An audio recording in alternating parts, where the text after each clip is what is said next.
దేవుని ఘనమైన నామమునకు స్తోత్రములు. ఈ వాగ్దానమును వింటున్న మీకందరికీ మన ప్రభువును ప్రియ రక్షకుడైన యేసుక్రీస్తు నామములో శుభములు, మా హృదయపూర్వకమైన వందనములు. ఈరోజు మీ కొరకైన దేవుని వాగ్దానము కీర్తనలు గ్రంథము 20వ కీర్తన 4వ చరణము.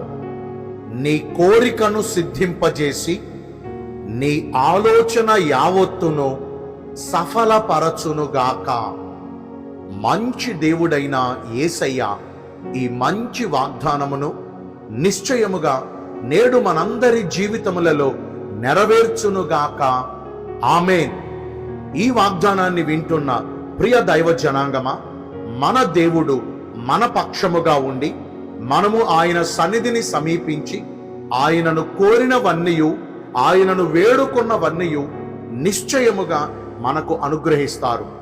మన దేవుడు మనలో కార్యసాధకమవుతున్న ఆయన శక్తి చెప్పున మనము అడుగు వాటన్నిటికంటేను, మనము ఊహించు వాటన్నిటికంటేను మరి అత్యధికమైన ఈవులను ఆయన మనకు అనుగ్రహించగలిగిన వాడు. అంత మాత్రమే కాదండి, ఆ దేవుడైన యెహోవా క్రీస్తు యేసునందున్న మహిమైశ్వర్యము చెప్పున మనము ఏమి అడుగుచున్నను అవన్నీ కూడా నిశ్చయముగా మనకు దయచేస్తారు.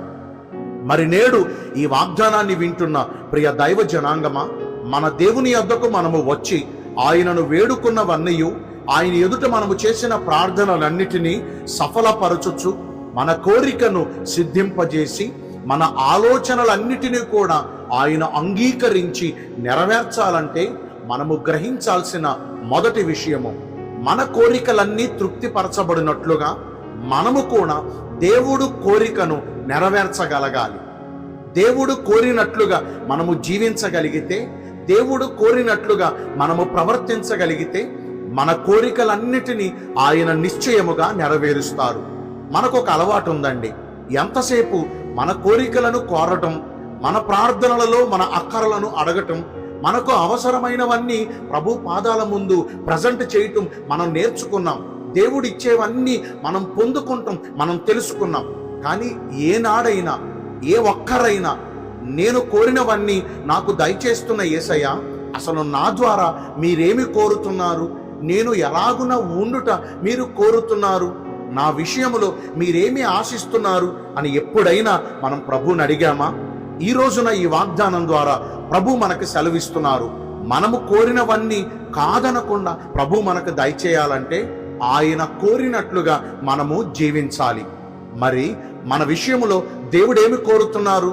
బలులు అర్పించుట, నైవేద్యములు సమర్పించుట, హోమములు అర్పించుట, ఇతరాత్రమైన విషయాలను మాత్రమే దేవుడు కోరుతున్నారా? అవి మాత్రమే ప్రాముఖ్యమైనవా? చాలా మంది ఏం చేస్తున్నారు, ఇవన్నీ అర్పించేసి కానుకలో, అర్పణలో, బలులో ఇంకా ఏదో ఇతరాత్రమైనవి అర్పించేసి ఇవి చాలు దేవుడికి, ఇక మేము ఇవి అర్పించాం కాబట్టి దేవుడు కూడా మా కోరికలు తీర్చాలని కోరుతున్నారు. మనం ఆయన పిల్లలం కాబట్టి మనకు ఏది అవసరమో దేవుడికి ఖచ్చితంగా తెలుసండి. మనము అడగకపోయినా మన అక్కర ఎరిగిన దేవుడు మన కోరికలన్నిటినీ తృప్తిపరుస్తారు. కానీ మనం గ్రహించాల్సిన ప్రాముఖ్యమైన విషయం, ఆయన మన విషయంలో ఏమి కోరుతున్నారు. ఇందాక మనం తెలుసుకున్నాం, కేవలం బలులు, నైవేద్యాలు, హోమములు, కానుకలు, అర్పణలు ఇవి మాత్రమే ప్రైమరీ థింగ్స్ కాదు దేవుడికి. వీటిని మాత్రమే కోరి అవి మాత్రం చాలు నాకు అని చెప్పే దేవుడు కాదు మన దేవుడు. బలులను కోరుకునే దేవుడు కాదు మన దేవుడు. మరి ఆయనకు కావాల్సింది ఏంటి? కొన్ని విషయాలు మనం తెలుసుకుందాం. మొదటిగా దేవుడు కోరుకునేది విరిగి నలిగిన హృదయము. ఈ విరిగి నలిగిన హృదయముతో కూడిన ప్రార్థన అంటే దేవునికి చాలా ఇష్టము. విరిగి నలిగిన హృదయం అంటే అసలు హృదయము ఎప్పుడు విరుగుతుంది, హృదయము ఎప్పుడు నలిగిపోతుంది, హృదయము ఎప్పుడు పగులుతుంది?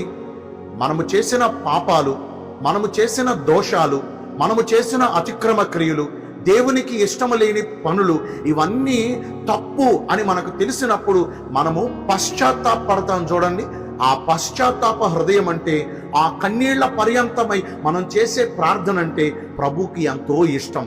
అట్టి పశ్చాత్తాప హృదయాన్ని ప్రభు కోరుకునే దేవుడు. దావీదు బేత్షెబాతో పాపం చేసినప్పుడు నాతాను ప్రవక్త దావీదును హెచ్చరించినప్పుడు నాకేంట్లే నేను రాజుని అని సరిపెట్టుకోవాలా. అతడు వెంటనే తన సింహాసనమును దిగి బూడిదను రాసుకుని తన్ను తాను తగ్గించుకుని పశ్చాత్తాప హృదయుడై కన్నీళ్ల పర్యంతంతో కూడిన ప్రార్థన ప్రభు సన్నిధిలో చేశాడు. దావీదు అంటాడు, నా కన్నీళ్లలో నా పరుపు తేలి ఆడినది అంటాడు. అంటే తాను చేసిన పాపము నిమిత్తము అతడు ఎంతగా పశ్చాత్తాపడుతున్నాడో చూడండి. మరి ఈ రోజున భక్తుల్లో చేసిన పాపదోష అతిక్రమ క్రియల విషయమై పశ్చాత్తాప హృదయం కలిగి ఉన్నారా? మరి రెండవదిగా దేవుడికి మనలో ఏం కోరుతున్నారు అంటే పరిశుద్ధమైన హృదయాన్ని దేవుడు కోరుతున్నారు. మనము పరిశుద్ధపరచబడితే దేవుడికి చాలా ఇష్టం. గత కాలములో మనం చేసిన అతిక్రమాలన్నీ ప్రభు దగ్గర ఒప్పుకుని విడిచిపెట్టి మరెన్నడూ వాటి జోలికి మనము వెళ్లకుండా క్రీస్తేసు ప్రభు వారి రక్తములో మనము కడగబడి శుద్ధి చేయబడాలి అనేది మన ప్రభు వారి కోరిక. పరిశుద్ధమైన హృదయాన్ని కలిగి జీవించగలుగుతున్నామా? మూడవదిగా యథార్థ హృదయులంటే ప్రభుకి చాలా ఇష్టం. గతించిన దినములలో దేవుడు చేసిన మేలులను మనము మర్చిపోయామేమో, లేకపోతే మంచి జరిగినప్పుడు ఒకలా ప్రవర్తించి ఏదైనా అనుకోని సంఘటనలు జరిగినప్పుడు మరి ఇతరాత్రంగా ప్రవర్తించామేమో. కాదండి, మన దేవుని యందు మన భక్తి ఎప్పుడూ నిలకడగా ఉండాలి, నిజాయితీగా ఉండాలి. ఏదో మనకిస్తేనే ఆయన దేవుడు కాదండి, ఏదో మనకు చేసేస్తేనే ఆయన మనకు తండ్రి కాదండి. మనము అడిగినవి ఒక్కోసారి ఆలస్యం అవ్వచ్చు, మనము కోరినవి అది మనకు అవసరం లేకపోతే ఒక్కోసారి దేవుడు ఆపు చేయవచ్చు. మన యథార్థత అక్కడే బయటపడిపోతుంది. ఇస్తే ఒకలాగా, ఇవ్వకపోతే మరొకలాగా.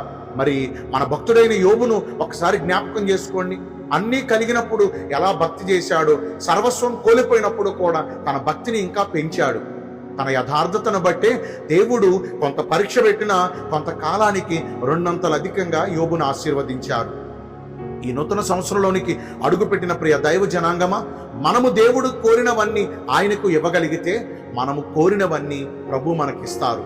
మరి దేవుడు కోరినవేంటో మనం తెలుసుకున్నాం. ఇక మీదట ఆయన ఉద్దేశాలు నెరవేర్చడానికి మనము ప్రయత్నం చేద్దామా? దేవుడి కొద్ది మాటలు మన వినికిడిలో దీవించునుగాక. ఆమేన్. మీ అందరి కొరకు వచ్చిన ప్రార్థన చేస్తానండి.